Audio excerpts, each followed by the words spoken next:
Welcome, dear listener, and thanks for joining us. I'm Yanto. And I'm Stephen. And this is a podcast all about the weird and wonderful world of the dark comedy anthology series, Inside Number 9. On each episode, we'll be diving into another one of Steve Pemberton and Reece Shearsmith's twisted tales, putting it under a lens and examining it to within an inch of its life. So make yourself comfortable, grab a cup of tea, and join us for The Ninth Degree.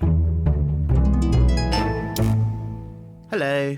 Hello. Welcome back. How are you? I'm okay, how are you? I'm good, thank you. Just back from a nice little holiday, so I'm all happy to be back at work, said no one ever. But you had a good time? Yeah, really good time, thank you.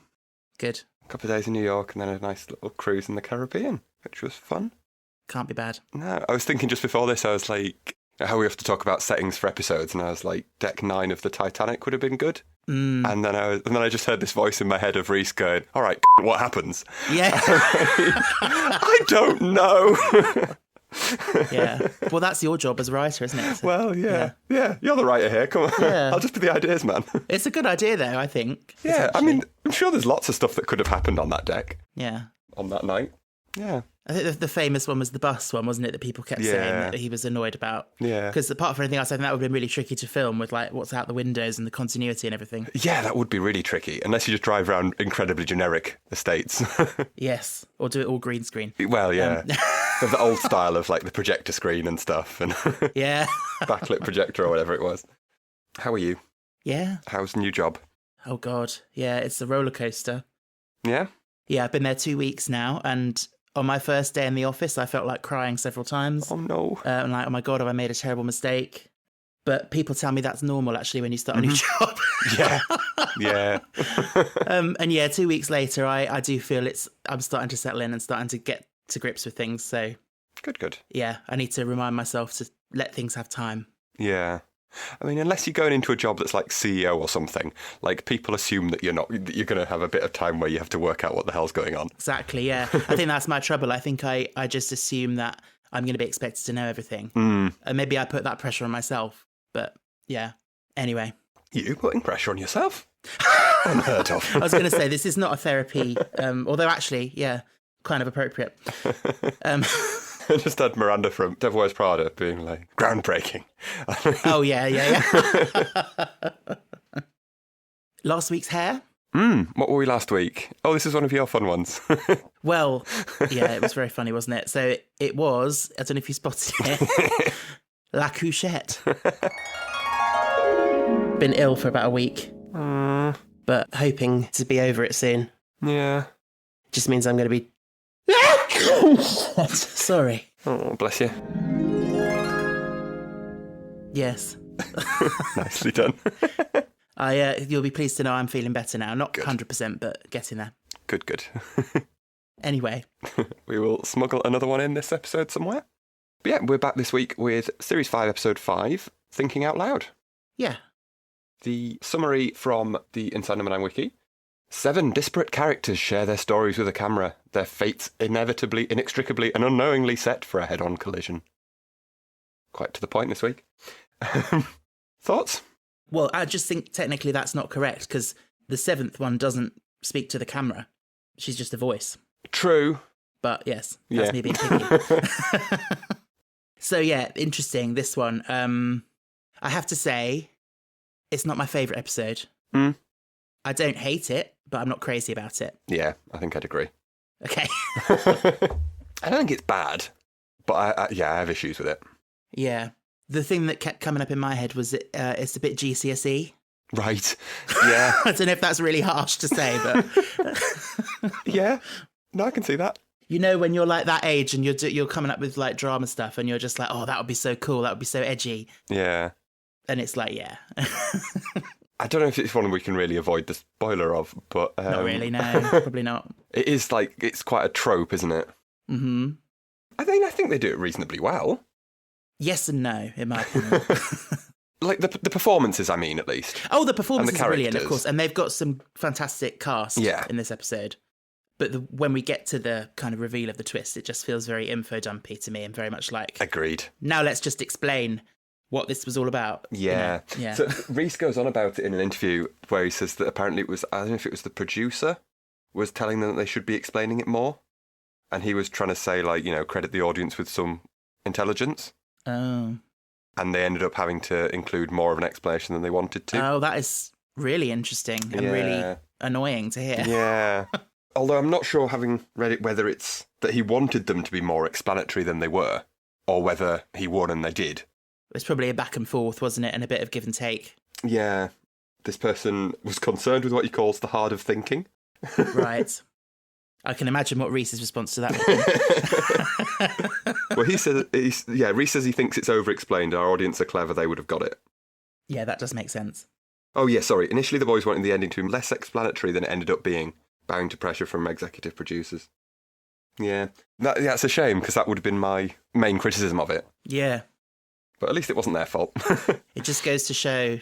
I bang on my drum about this so much. Like, I find it really irritating, the clash between the creative and the corporate. Yeah. And the, art being produced as a business. Mm-hmm.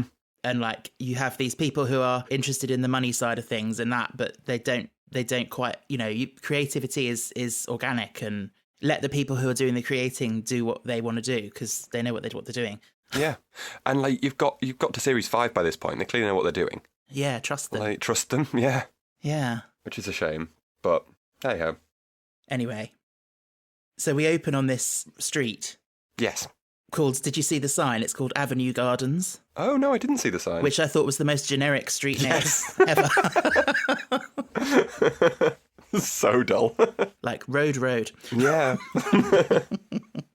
So, yeah, we first see Phil walking up to the house. Bill walking up to the house, played by Phil Davis. Yes, Bill played by Phil. Yeah. Phil playing Bill. Yep. And also the number 9 in that sort of stained glass with all the colours. Yes. I feel like we probably should just say what the twist is, and we can then address it a lot more easily. I'm sure if you're listening, you know. Anyway. Yeah, I'm sure you do. But so the whole point of this episode is that Nadia, Maxine Peake's character, is suffering from dissociative identity disorder and has several characters in her head. Mm. So, yeah, I like the stained glass and, the fracturing element. Mm. And, that's in a lot of the other shots. I don't know if you noticed. Yeah. Angel's room has, stained glass. And I think there's a reflection in Aiden's room. You can see the moon or something, and it's all, cracked and stuff. Yeah. And then there's Galen's, obviously, his video keeps crackling, which I guess is the one that they're trying to do there. It's nice. And then the actual colours in the stained glass, they represent the different characters. Right, yes. So you've got the orange of Galen and the pink of Angel. Mm-hmm. I do like a lot of the little symbolism and stuff in this episode. Yeah, it is done quite well for the most part. There's a lot of very subtle little things. Yeah. It's a very different episode. Yeah. Very much like the sort of Talking Heads. Yes, that's what they aimed for, apparently. Yeah. They were wanting to do a...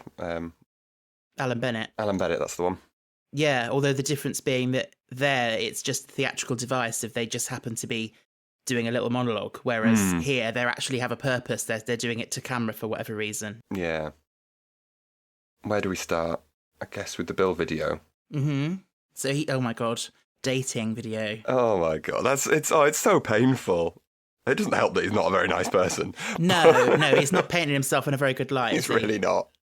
And I mean, it's just a lie, isn't it, that video dating is coming back in like the 80s? Yeah. That's not true. No, it really isn't. Was something happening in 2020 that I missed? I don't know. Unless it's I don't know. Is there an app or something that you do that on? I don't know. Not that I'm aware of. No. Something just used by personal trainers, apparently. Apparently, yes. God, he's a horrible man, isn't he? He's awful. I mean, Phil Davis is great at playing horrible men. Yes, he's very much got a type, hasn't he? Yeah. A sort of snarly, horrible man. Yeah. So he'd worked with Steve during Whitechapel that I'd mentioned a few weeks ago. Yeah. Apparently he'd loved it and asked if he could be in it, or they'd loved him. I can't remember which way around it was. Mm. It's nice that he gets to sort of play a character, at least at the start, that's kind of not his type in a way. He's not a good person, but he's not a bad guy. He's just got some not very nice opinions. But he's not some sort of snarly, nasty baddie. Yeah, exactly. Yeah, and there's a slight sympathy for him, that he's obviously lonely and wants companionship. Yeah. Seems he's very fussy. Yeah. I think if you're on one of these websites and you're of this age, you can probably be that fussy. But No. It's the little please at the end that gets me. Oh, that is sad, isn't it? Yeah. Yeah, I mean, we shouldn't feel too sorry for him. We shouldn't, no, but But he's not a good person. no. But from a point of view of your first watch, yeah, you do feel, you know. I do enjoy that he doesn't want loonies, lefties, or Liverpudlians. Yeah. They just needed something else to start with an L. Yeah. I don't know what we say is just objective here and what we dance around. Like, we've already said what happens. Because he's lost his wife. There's been lots of trips to a hospital. He's presenting it as, you know, he sadly lost his wife, Doreen. Mm. But obviously we find out at the end that he essentially killed her. Yeah. I'd not spotted, until I was reading in an interview with them, that his line about enough of male company was because he'd been in jail. Yes. I'd not clocked that. Yeah, they're very good at that. Yeah. There's a lot of that in this episode. Lines that on their own don't really mean much. Yes. Or you can so easily write off as something else. Yeah. I will say, I think, you know how some episodes just hit different on a second watch? Mm-hmm. This is really one of those. Oh, yeah. And like, I watched it the other day just casually, just to refresh myself of what this was. Mm-hmm. And I was a bit like, meh. And then I watched it again to actually go in detail and make notes. And on the second watch, it was like, actually, yeah, this is actually really quite good. Yeah. In some ways. Yeah. The performances are really good. The script's really good. I just think it loses it in the last sort of 5 minutes. It does, for me. yeah. Yeah. Which is a shame because that's what it's building towards, but... Exactly. Yeah. I just had to call it. I know it's awful, but the way he says about his personal trainer, he's like, he's Muslim, but we have a laugh about it. Yeah. I don't know what that means. No. He's such a so that generation. boomer, yeah. It's just the casualness of the sort of Exactly. racism or xenophobia or whatever Yeah. that you get of them people. Yeah. I grew up in a little village. I know lots of people like this. Yeah. Because when you think about the country that we live in and you think like, we tend to live in a bit of a bubble and think that things are all right. But, Yeah. you know, every time there's an election, we see that actually they're not. Oh, they're not. No. No. No. It's just crazy. We've come so far, but there's still so far to go. These people are around us everywhere and we just walk past them probably. And Yeah. yeah. Walking around like regular people, Mm, as Sixth Sense says. Yeah. And they all can vote. exactly, yeah. Anyway, It's sad. so do we need to say anything more about the bill section at this point? I don't think so. Who do we go on to next? Well, so via a little transition of postcards on a pinboard, Yes. we move on to Nadia. Now, at what point in this episode, by the way, I should say this up front, when did you work out what the twist was? Because I feel like it's very obvious. I honestly can't remember, but there are still things that I'm like, what are you supposed to take from it at this point in the episode and stuff? Because when it cuts to Nadia, you can see it's very obviously the same house that Yes. Bill just walked into. Yeah. So at that point on your first watch, what are you supposed to think? Are you supposed to think this is a house that happens to do filming for video dating and also therapy? Well, yeah. Or, yeah. So that was my thing. So I think I worked out quite quickly what was going on because of my anal retentiveness of thinking that, well, it's got to be an Insider 9. Yes, exactly. It's all got to be in the same location. Yeah, so it's all in the same location. We've seen two locations that are clearly very different. Oh, it's all just the same person.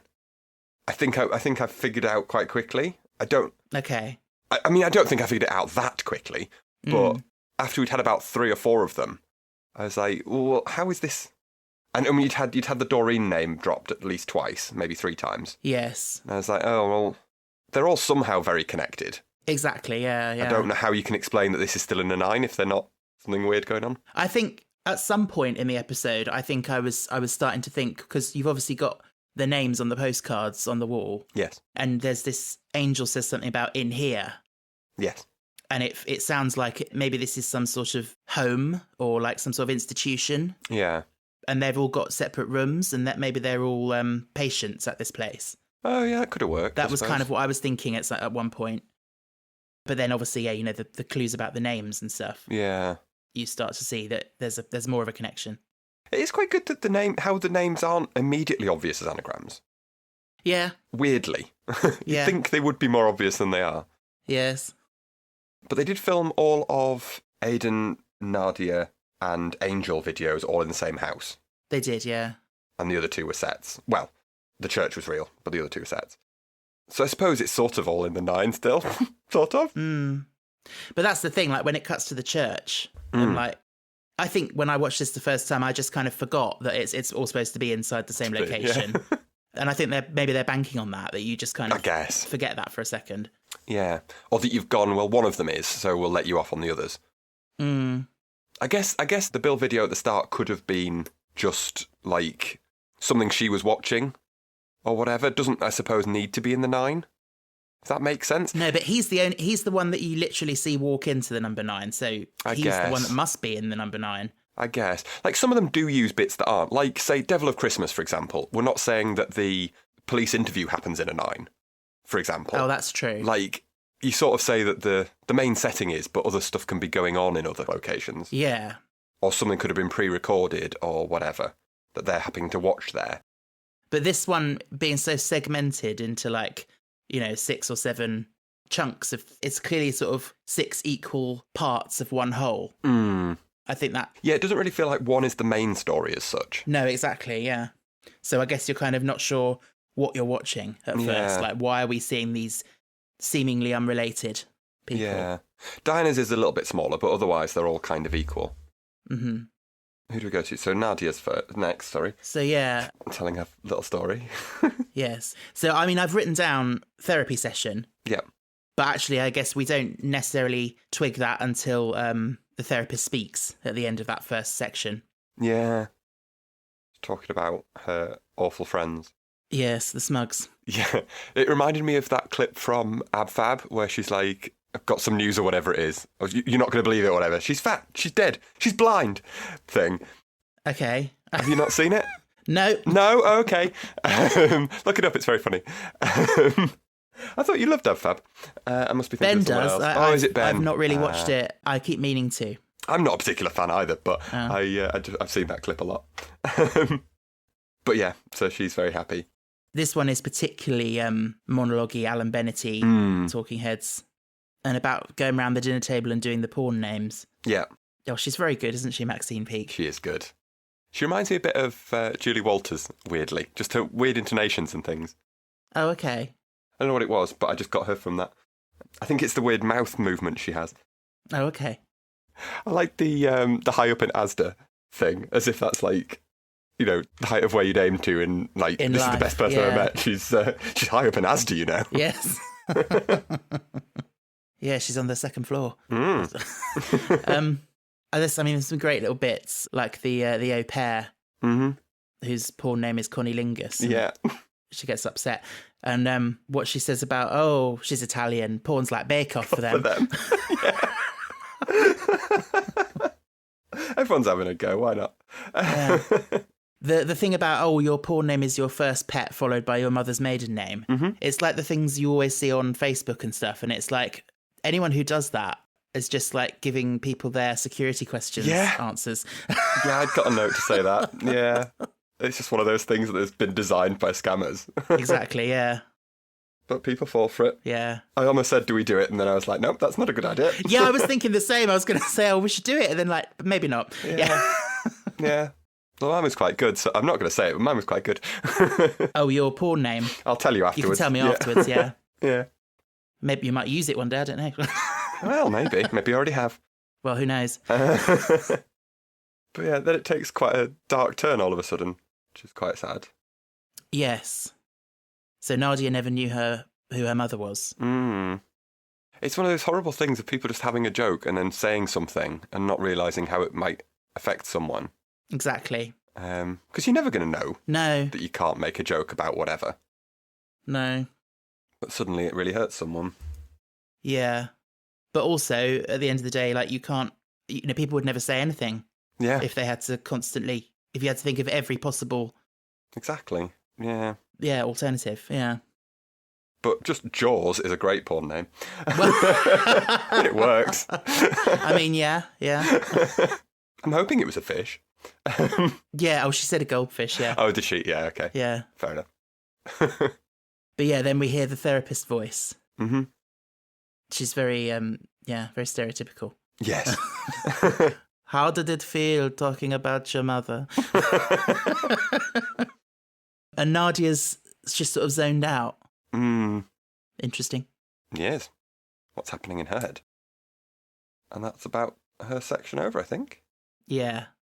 That's one of my favourite sections, I think, is her monologue. Yeah. It is nice. And it's funny. Yeah. Like, it's not a particularly funny episode.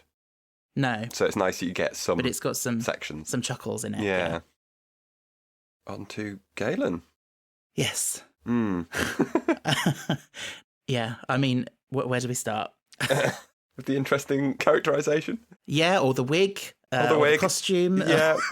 I mean, it's a brave move when, on your first view, you're meant to buy this as a real character. Yeah. And it just looks as if, okay, Steve can't really do American, all that. No. I mean, it's okay, but it's not bad.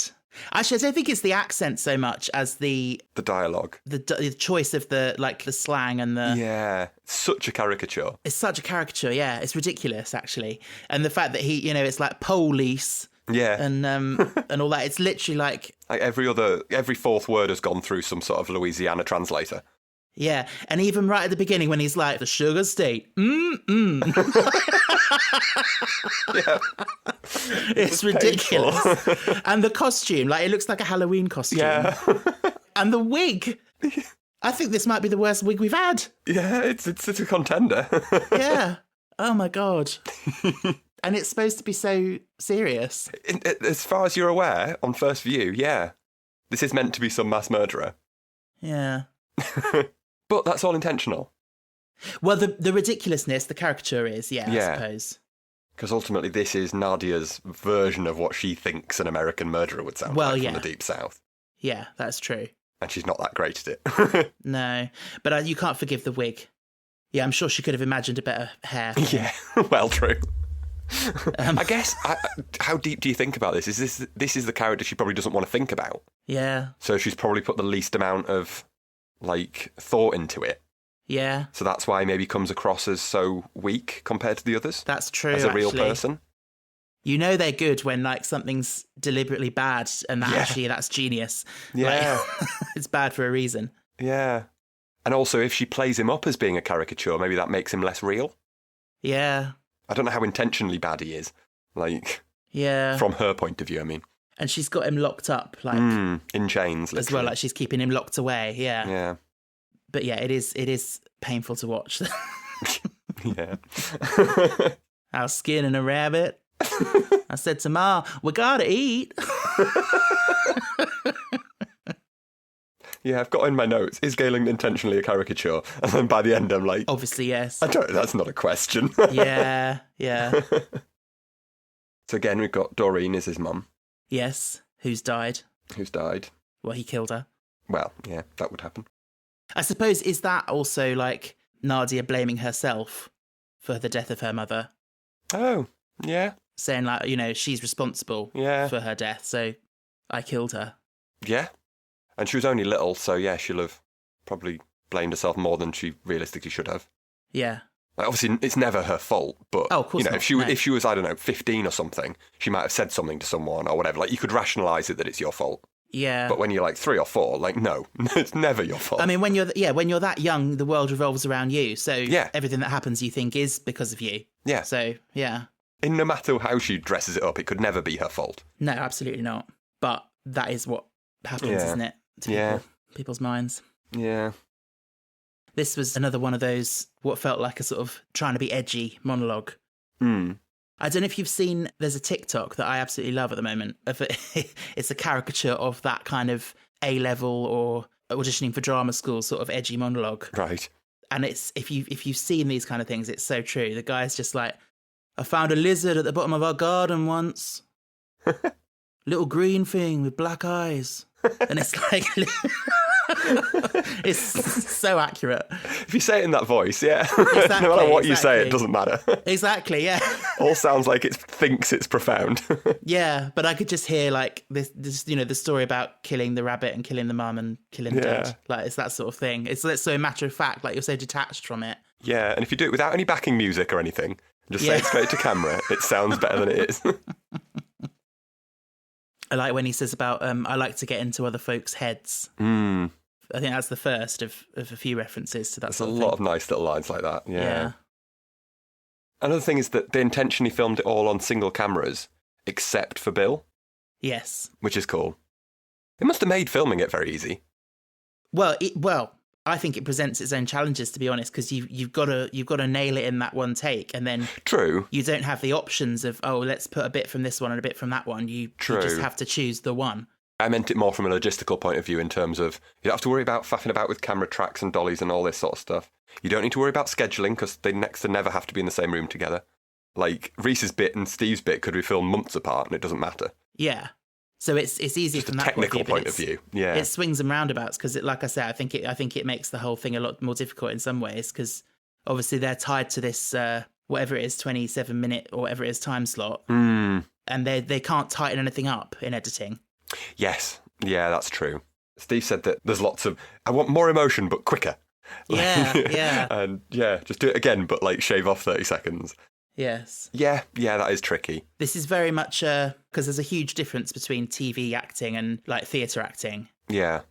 They're very different skills, really. And I think this comes from a much more theatrical place of like, Oh, yeah. you've got to have those lines back to front in your head. And just be able to do it over and over and over again, different inflections, different timing. And, you know, if they say, oh, we're going to cut that paragraph, you've got to just be able to just amend to that immediately. Yeah. In your head. It's not easy. And I guess they'll have had to do it where the whole speech takes a minute 50, a minute 40, a minute 30, because they won't know that when they come to cut it together, how long everything else is going to take. Exactly, yeah. And they have to do reshoots and bring people back. And yeah, I think Steve said they filmed his ones last, so he knew how much time he had left. To fill, yeah. Yeah. I wonder if there's somewhere they've just sped up the footage as well by such a small amount that you don't really notice it. But just to shave off a second or two here and there. Yeah. Fortunately, the dating video, you can do little edits and cut that down. And the same with Angel. Yeah. Because there are jumps in it. It doesn't matter. Yes. They do give themselves room. But yeah, like you say, tricky on an editing point of view. They do like to give themselves a challenge. Mm. And once again, like we said with Cold Comfort, where Reese and Steve directed that, and they thought it was going to be easy because it was just static cameras. Mm-hmm. Steve directed this episode. Yes. And again, thought probably it was going to be easy because of that, but actually not. Yeah. So should we move on to Angel? Yes. She's annoying, isn't she? Yeah. I think she's grown on me. I think the first time I watched it, I was like, oh, cringe. Yeah. But I think I've grown to appreciate, like, it's actually a spot on Parody. pastiche. Yeah. It's so good. It's the always drinking from a bottle thing. I hate it when people are like, oh, I'm just recording this TikTok while I'm having my dinner. Or whatever. It's like, just have your dinner and then record it. Yeah. Like, fuck off. Like, you've not got, like, not every minute of your day is accounted for. I'm sure you could have squeezed this in later. Like, why are you cooking your rice? Like, I think they do it for the aesthetic. It's so frustrating for me. Yes. But even like the jump cuts and the micro edits and stuff, it's so yeah. I mean, I don't know if YouTube's like that now, but it was very much in the 2010s. That was very much the thing. I don't know if YouTube would be like that now, but TikTok definitely is. I don't know. I don't think I think this is very YouTube. Like, I mean, TikTok wouldn't exist at the time when this was well, made, but I mean, like the what's the thing she says? Something about my mother, my mum, my madre, and it's like all these different versions of it coming in. It's like, I don't know. I didn't used to watch too many vloggers on YouTube back in the day, but the ones I did watch, it was that sort of thing. Yeah. Oh, she's frustrating. And like she took 3 hours off as a charity thing. Oh my God, yeah. Like, for fuck's sake. I take 7 hours off every night when I go to bed. Like, it's not that big a deal. That's very funny. And I also love how she's like, I did it for charity. She can't even remember the name of the charity. No. She's like, did I give them any money? I don't remember. Yeah. Yeah, she's very vapid. Yeah. And that, oh God. So she says the thing about buzzing away like my mother's rabbit. And then she's like, oh, don't tell her I said that. Oh my God. And it's so like staged. Like she's obviously did that deliberately to have a moment of like reality. But again, that's so realistic. Yeah. But I think she's very good. She performs it so perfectly. Oh yeah, she's great. The actor. Yeah. But the character, no, she can get in the bin. So we get a mention of Galen Landry. Yes. More of a connection across. So they do exist in the same world. Yeah. I'm a bit unsure about how all of this really works. Like, is all of the stuff that isn't Nadia saying it, is it all fully imagined? Is Nadia, like, making YouTube videos? I think it's all sitting in the chair. I think it is, yeah. Because she does that bit later where she's doing the voices. Yeah. So then I think we're seeing it from the outside perspective, but I think for the most of it, we're seeing it from inside her mind. It's all just her imagination. Yeah. Yeah. I think that's what I'd concluded, but... Yeah. They said they'd thrown in the line about Nadia having a daughter, purely to explain how she would know about YouTube influencers. Oh. To explain, like, why would she know about this so well as well? I have to say, that bit when she says, when in her own voice, she's like, oh, hashtag amazeballs, it's a bit cringy. It's so cringy. That would be another one that I think, like, a bit like Galen, how it's so caricature-y. I would say that the Angel one shouldn't be so good a copy of what it's trying to be.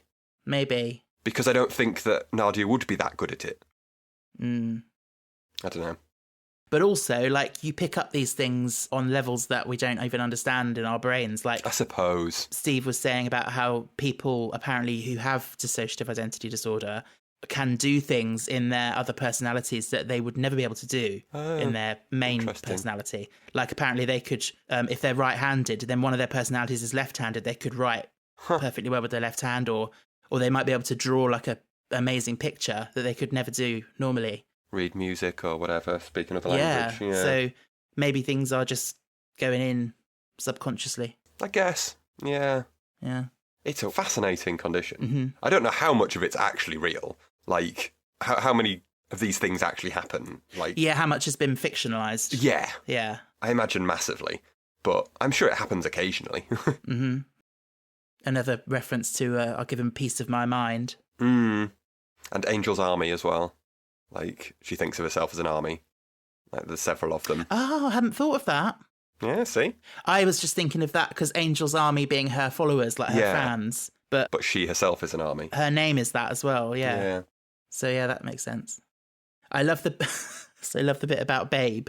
Oh, Babe's an old film now. It's so true. Like these like, 18, 19-year-old influencers who are like, so I didn't know this, but apparently it's a film from like years ago. Yeah.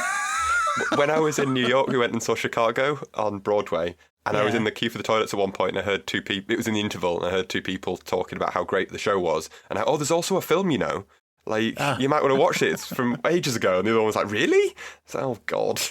2000 and something, isn't it? It's not even that long ago, yeah. Yeah. I mean, I know objectively Babe is quite an old film, and it was when I was a kid, but it doesn't feel that old. No. And like the amount of times that I'll say, that'll do, pig, that'll do.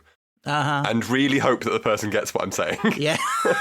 Because otherwise it's a really strange thing to have said. Yes, I'm just wondering what context you've said that in now. Anyway. Do we have anything more to say on that section? I don't think so. It's just annoying and I'm glad it's over. Well, yeah, I'd say that it is very annoying, but it's also one of my favourite sections because I really enjoy how accurate it is. That's true. Yeah. Yeah. Oh no, I love how accurate it is, but yeah, I just hate that kind of person so much. Oh yeah, completely. See, Ben still watches like YouTube vloggers now. He watches them on the fucking TV when I'm trying to do something on my laptop. And I've just got some person wittering on in the background about something I don't care about. Yeah. It's the fact that how everyone loves them so much and how they get all this free shit for doing nothing. Yeah, I don't get it. I suppose we're half the problem with podcasting, so, Well, exactly. It's one step removed, isn't it? One step removed, yeah. Oh, I nearly did. Nearly an accidental hair. Nearly did, yeah. I've always wanted to write a play about a vlogger. Because I just think it'd be so fascinating the way that people present themselves online as that how they want their life to be perceived versus what it actually is. Because you never see the other side. It's so curated. Yeah, I think it could be really interesting. Yeah. Anyway. Aiden. Oh my God, let's bring the mood down. Yeah, right? Oh, Reese. Reese is good this week, I think. Oh, he's fantastic, yeah. Oh, where do we start? So, Reese is the father of an unborn child that we find is recording videos for this child as he doesn't expect to live to see them born. Yeah. Which is so sad. He's clearly such a nice guy as well. Yeah, he's really loving. Yeah, like the father everyone wants to have. They're always on your side and all that kind of stuff. Yeah. I mean, imagine being that child and growing up, and that's the only thing you've got of your father. Yeah. That would be, I don't know how. And at what point would the mum show the child that? Yeah, like, because on one hand, is it a nice thing? But on the other hand, actually, does it make it worse? Yeah, if you've never like, known never them. having known them, yeah. Is it easier? Yeah. Mm. Like, you've only ever known having one parent, so it doesn't bother you. Yeah, I can't imagine actually being that person and that all you have is that on the other side of a screen that you can't get to. Yeah. Tragic. Really, really tragic. Especially knowing that they were a good person. Like, if you'd never known them and you can imagine that they were an awful person and that you're better off without them, and then to find out actually you probably would have been better with them. Mm. Also, is there a slight parallel there of the daughter is never going to know her father in the same way that Nadia never knew her mother? Yeah. I assumed it was sort of... Mirroring that. Yeah, mirroring it. We get this whole thing about the radio show. Yeah. Dave Lee Travis and Quack Quack Oops. Quack Quack Oops. Need to get that in for the quiz at the end. Oh, yeah. It was just very relatable what he was saying about the Sunday-ishness of something, making you feel depressed about the week starting again. Yeah, we say recording this on a Sunday. Yes. In our house, it was the Heartbeat theme tune. Oh, yeah. Yeah. That'll do it. That was a time. Heartbeat that was set in the 70s and had about 15 Christmases. Yeah. Obviously, another reference to Doreen as a mother figure. So she was Aidan's mother. Yeah. So, yeah, hammering it home a bit at this point. I think it would have maybe... I don't know whether I personally would have put the same name for all of them, because Bill at the beginning says that, says Doreen and says it's an old person's name or whatever. I'd have probably had other D names that sound old, like Doris or something that maybe on a second view is obvious, but on a first view isn't maybe quite so obvious. Maybe. Yeah. I guess people pick things up at different speeds. And I think on my first watch, I think when I kept hearing the name Doreen and the connections and stuff, I was trying to piece together in my head if they were all connected, like some sort of family or, if his mother, Doreen, was also her mother, so maybe they're siblings. Yeah. Or, trying to... Obviously, it doesn't work, but trying to put it together in your head as you go along. See if a family tree could exist with all those permutations. Yeah. Because then she'd also be Galen's mother as well. Yeah. So she's, how many children has she got? And she's somehow they've not got the same awful accent. And at what point did she move to Louisiana? And yeah. She gets about. Yeah. So then we have Diana. She's sweet. Yeah. A beautiful voice. Such a pure... So sweet and innocent. Yeah. And it sort of bleeds into this montage, which really gives the strong connection between them all, that they're all hearing this. Yeah. And again, when you're watching it for the first time, I think, like, how are they all hearing this? Yep. What's going on here? What's connecting them? And also, it's a really good song choice because, it's very popular in America, so it kind of fits for Galen.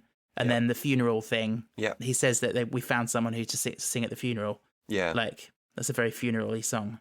And isn't it about slavery? Amazing Grace. Or am I mixing them up? Yeah, I think it rings a bell, actually. No, I think you're right. I thought it was, which makes sense that they're all sort of slaves to Nadia in a way. Like, they're all just parts of her, like... Yeah, it's a nice bit. This is a sort of central pause where we just have a moment. We have the song. And I don't know if it's exactly halfway through the episode, but it's structurally, it's kind of the midpoint. Because then we then mirror it and go back through the characters that we've seen. So back to Aidan. He's not looking good. No, bless him. Hanging on for his daughter. And this is where we really get a sense of how protective he is, and that he actually says he would kill for his child. Yeah. Which his role is revealed at the end as one of the protectors. Yeah. And you can see, like, in his first video, how he was kind of a bit upbeat and, like, making jokes and trying to be a bit funny. But at this point, he's just kind of... He can't. Yeah, it's wrung him out by now. Like, there's not much of him left. Then back to Angel. Oh, so she's doing a live stream at this point. Yeah. Tick all the boxes. Yeah. I love the bit when she says... I have got to skip to the loo, my darlings. Yeah. I might start saying that in life. It's just such a great little wordplay. I mean, yeah, I'd be very camp if I said that all the time. You camp never. More so than usual. Anyway, so she's answering questions, and she's talking about her positive attitude. Yeah. Which, again, is this, I think, going back through these people is where we really start to see their roles within Nadia's mind. Yeah, they become much more have a purpose, each one. Yes. Because she literally says about, you have to drown out all the negative shit and just tune into the positive. And that's like what her purpose is. Yeah. Her reason for existing. Yeah. And then she leaves to pop to the loo. Oh my God. Galen pops up in the mirror. Quite terrifying. Yeah. It's such a horror film trope, though, of whenever a mirror moves, it's always to reveal someone bad. Yeah. But, like, he's just been standing there. So, like, I mean, I know they're all the same person, but, like, could she see him, like, before? Or did she not know he was there? I don't know. Well, I guess it's like she's left the room, now it's he's taken over. Now it's his turn, yeah. Yeah, so presumably he didn't exist until she left the room. Yes. I guess I just mean, like, ostensibly from when you're watching it and you don't know. Yeah. Because, behind a curtain or something. Yeah, it's weird. But again, this is like things throughout the episode have gradually been bleeding through into other things. And this is the first time somebody physically crosses from one to the other. Yes. So it's a really like, whoa, what the fuck moment. Especially for it to be the two most opposite characters, like the most innocent, well, maybe not the most innocent, I guess that'd be Diana, but the most carefree person, and then this mass murderer. Interesting. Mm. Did you see as well how the little live thing in the top changes to evil? Oh, did it? I didn't see that. It reverses and says evil instead of live. Brilliant. That's almost two on the nose. Brilliant. Because what is live backwards? Hearing. Oh, yes. What's his face? What is named backwards? Get me a pen. Yeah. So this is where it all kind of comes out. Falls to bits, yeah. We get the explanation and the reveal. And this is where we were saying, like, it gets a bit sort of, okay, now we're going to explain what this episode was about. Yeah. Like, I don't think I would have pointed out the anagram name thing. No. Because that's so cheesy. It's just a nice thing that you would work out yourself. Yes. And it's like, oh, look what we did. Did you spot it? Exactly. But she practically says that as well. Yeah, she literally says, did you notice that your name is an anagram? Yeah. Did you realise, clever viewer? Yes. Oh, dear. It's cool that Galen and Angel are one pair of the names. Yes. Like, they're such an opposites. I think it would... I imagine you probably could have found a name where all five work. You could have had 5 separate anagrams. Yeah, I imagine you probably could, but you'd have had one that was something weird and just wouldn't have worked at all. Yeah, well, to be fair, I thought Galen was pretty weird. Oh, I don't know. Yeah. I've never heard that name before. Have you not? I know him as a famous Greek... was he Greek or was he Roman? Like, anatomist person. Oh, yeah. Isn't he the one with the 4 humours or whatever it is? I think so. Yeah. I think it is a not common, but, not uncommon American name. Yeah, well, they have some weird names in America, don't they? Yeah, I don't think it's that weird in America. Okay. So, this is where we actually get explicitly said that Nadia's father is Bill, and that he killed her mother. Yeah. So then they go through all the characters and explain their kind of roles in the psychodrama. Yes. Diana is the child who remembers but was told you haven't seen anything. Galen's the persecutor who holds all the self-hatred and negativity. Aiden's the caretaker to, look after them and protect them. And Angel's there to reinforce the positivity and try and fight back against the system. Yeah. And then Nadia sort of points out that the therapist is also part of the system, so she's not actually there. Yeah, what's her name? Is she like Naleg or something? Yeah, we never find that out. Presumably she's an anagram of Angel and Galen because they only get 2 names. Although maybe it's this character is someone that Nadia has created as an external, because obviously, she says she's the gatekeeper and she sort of organises everything. Perhaps it would be helpful in that role to be sort of slightly outside, which is why we never see her. Yeah. She's sort of above and beyond. Yeah. In a way. She's management. Yeah.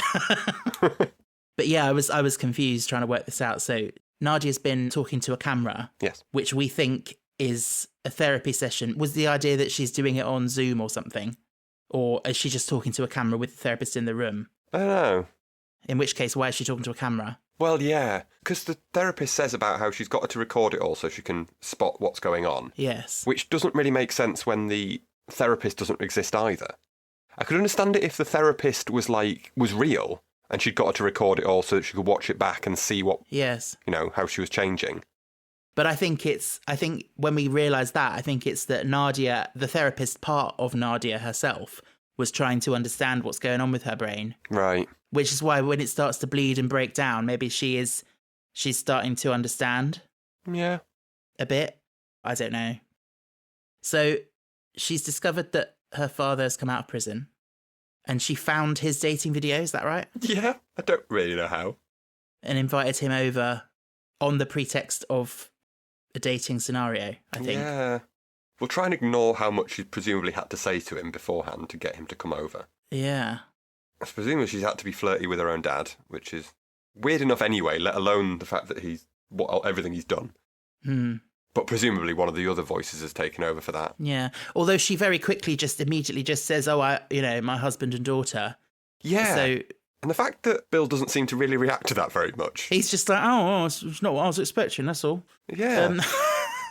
He doesn't react at all to start with. He doesn't seem to mind, yeah, but I suppose he wouldn't, would he? Well, he might think this is just how we roll now. I've been in prison for the last 20 years. Who knows what happens? Yeah. But I do enjoy when you see him walking up the path behind her. Yes. And it becomes more than just her and a camera. Like the outside world exists. Yes, that is cool. The timing, spot on. Yeah. Yeah, really good. And then she just kills him.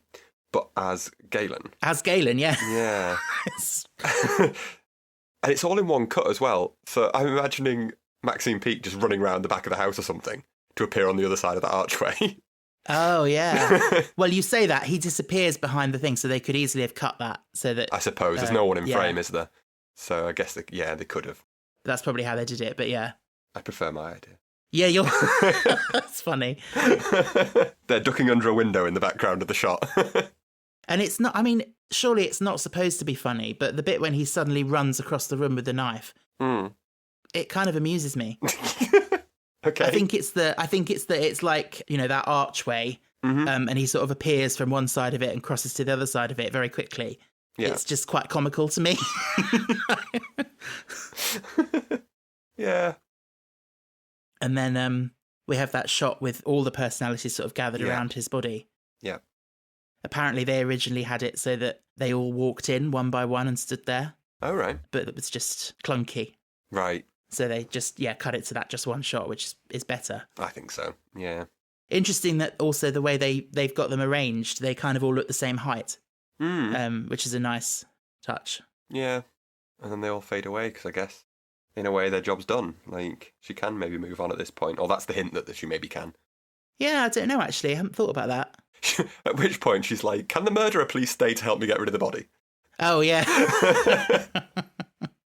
Because, okay, so this house that this has taken place in, that really is Nadia's house where she lives with her husband and daughter. I assume so, yeah. So, yeah, what's life like for them with the mother who's going into these different personalities? Yeah. Why is she not in some sort of institution? Well, maybe for all we know. It could be, I don't know, the husband has left her, the daughter's been taken into care. She is in a mental institution, and, she's just imagining it all. Who knows what might really be happening. Yeah. None of this might have happened. She might just be tied to a bed somewhere, talking to herself for all we know. Yeah. But then, as I always say, we would have been shown that if that was what was going on. Maybe. But, yeah. But, yeah, I don't know. But the husband could be, talking to psychologists and all sorts for all we know. Yeah. He's going through a whole other episode. So, there's lots to like about it, I think. Yeah. It just, it's a bit disappointing and clunky the way it sort of gets over-explained at the end, isn't it? Yeah. Yeah, it's just hammers it too far home. We already figured it out. Even if you didn't figure it out at that point, you didn't need that many explanations for it. No. It's not a particularly original idea anyway. No. So, no. I think they do them a lot better. in other episodes. I mean, I wonder if this might have worked better if it had been a longer, like, I don't know, like a longer episode of TV or even a film. Maybe. I don't know if you could have sustained it, though. I don't see why not. I mean, sustain it where you don't know what's going on. Oh, I see. Keep the resolution hidden for longer, I don't know. Yeah. That is the bonus of their 29.5 minutes, that even if the resolution is obvious, you can maybe hide it for half an hour. But for an hour and a half, 2 hours is much harder. Yeah. So, rating? I've enjoyed it more discussing it with you, I think. Mm-hmm. It wasn't one that I particularly remembered that fondly. I'm thinking of 5. Oh, okay. I think. How about you? Well, I was torn between a 3 and a 4. Okay. Again, looking at what I've given other things and trying to slot it in. Yeah, maybe I'm a bit generous. I think I'm going to go 4. Okay, you're going to go 4. Yeah, I thought 5 was a bit slightly high. I think I'm saying a 3. Mm-hmm. Not to say I didn't like it. Yeah, and we enjoy all of them. Exactly. Like, there's a couple that we don't. Yeah. But barring a couple, even the lowest ones are still good. Exactly. I'm looking at, so I'm saying a 3. I'm looking at other 3s, which I gave Last Gasp and The Understudy. Mm-hmm. I think that feels like a similar level. Yeah. Yeah. Sounds good. So not bad. Not the worst. No. Just could have been better. Yeah. So do you spot the hair this week? I did. Yeah? Well, it was kind of blurry. Right. But it was, I saw it on Angel's shelves behind her. Yeah. And did you spot the other hair?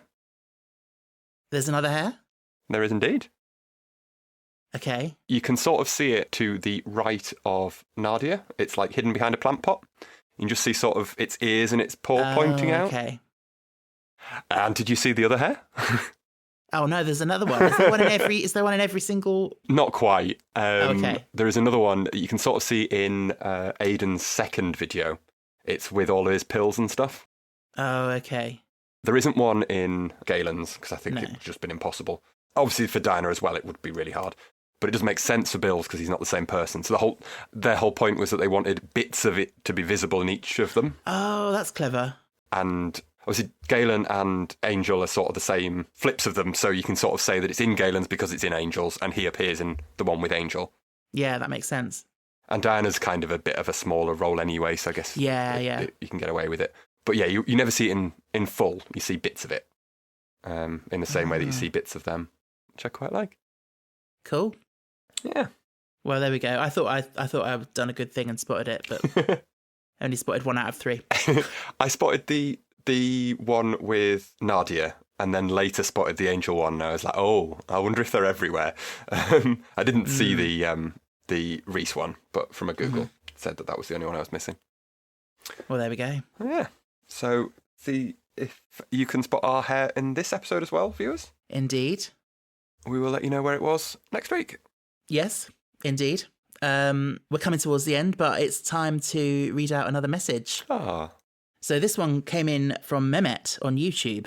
Hi, Mehmet. He says, listening from Turkey, the work you do and your insights are so valuable for the future of this series and for getting it the attention it deserves. I'm really glad to be a follower of yours from Turkey. I look forward to enjoying the rest of the episodes. Oh, we have international fans. We do, apparently, yeah. Thanks, Mehmet. Yeah, and that's really sweet, isn't it? Because we always say that, well, you particularly say that the series doesn't get the recognition it deserves.